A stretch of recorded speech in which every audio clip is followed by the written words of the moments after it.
Hey guys, welcome back to another video, and today I thought I'd do one on a slightly different topic of finance because I've mainly covered cryptocurrency so far. So I thought, you know what, I'd vary it up a bit because this is a general finance channel.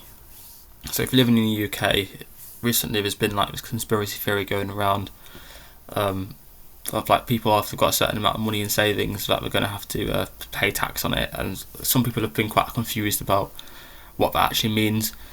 So I'm seeing like headlines and people react to those headlines thinking if they've got like over 3,500 or like over 10 grand in savings that they're going to have to pay tax on already earned savings. And whilst it is kind of true to some extent, it's not necessarily what people think it is. So I thought I'd just do a video today clearing up what they mean by potential tax and having to declare it to HMRC. So I'll just go to the official .gov.uk page to help clear it up. So here we go. So if you're in a basic rate tax band, so if you earn up to £50,000 a year, you'll only have to pay tax on your savings interest income if it's over £1,000. What that means is, let's say if you've got £20,000 in your bank account and you earn £950 a year in interest from that £20,000, because if you're a basic rate taxpayer, because that £950 is under £1,000, you won't have to pay any tax on that money at all. Yes, when you do a self-assessment, you might have to file, if this is for self-employed, you might put that £950, but you're able to earn up to £1,000 without paying any tax on it. So that's what this means in that respect. You could have like 20 grand in your account, but I think if you've got a significantly more amount of money in your bank account, I don't know, let's say you've got £100,000 and let's say you're a high rate taxpayer, that personal savings allowance reduces from £1,000 to £500. So if you're earning over £50,000 a year, and let's say if you earn £5,000 a year in interest, you will be liable to pay some tax on the excess money from how much you made in interest minus the allowance, and you will have to pay that and report that to HMRC. And if not, then you could be actually fined with a penalty. So it's important to keep track of it, keep a note of how much you get in each month.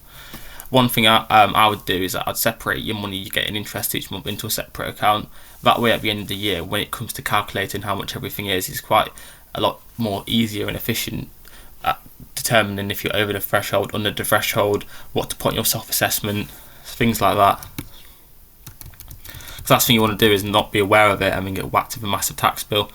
There are a few different scenarios in which this can be different. So if you're self-employed, for example, you only need to register for self-assessment if your income from savings and investments is over £10,000. But there is quite a lot of people that are uncertain about what this stuff means. So if you want any more advice on what to do, I'd definitely advise visiting the .gov.uk website. It clearly outlines the different situations and stuff like that.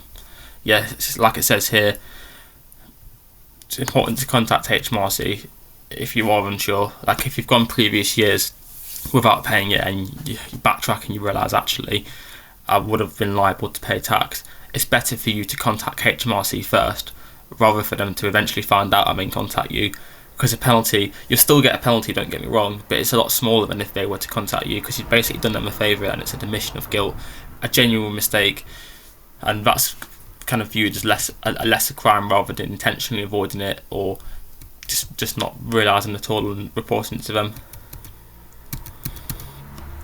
So yeah guys, just thought I'd do a video briefly talking about that. Thanks for watching. I want to do some more personal finance videos as well. I live in the UK.